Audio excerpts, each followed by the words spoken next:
দিনের কঠোর পরিশ্রম শেষে মন চায় ঘরে ফিরে গা এলিয়ে দিতে, আর ঘর যদি হয় প্রশান্তিদায়ক, মুহূর্তেই কেটে যায় সব ক্লান্তি।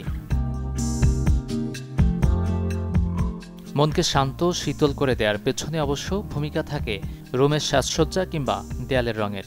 তাই মন রঙিন রাখতে গুরুত্ব দিয়ে রাঙাতে হবে ঘর। এমন কিছু রং আছে যেগুলো বরং মনে ফেলে ক্ষতিকর প্রভাব।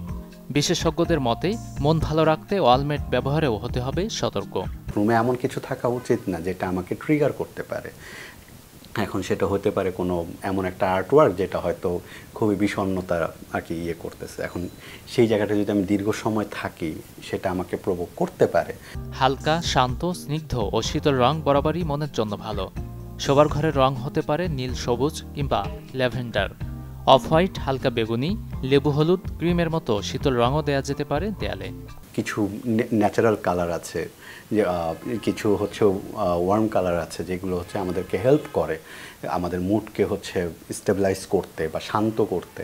এখন সেটা হতে পারে হচ্ছে গ্রিন, পার্পলের দিকে আমরা যেতে পারি, অথবা হচ্ছে কিছু গ্রিনারি যেমন ইনডোর আর কি প্ল্যান্ট আমাদেরকে অনেক ধরনের ইমোশনাল রিল্যাক্সেশনের সাথে কানেক্ট করতে হেল্প করে। খেয়াল রাখতে হবে শোবার ঘরে যেন না থাকে লাল রং। বিশেষজ্ঞরা মনে করেন লাল রং রক্তচাপ, হৃদস্পন্দন বাড়ায়। গাজী আনিস, চ্যানেল 24।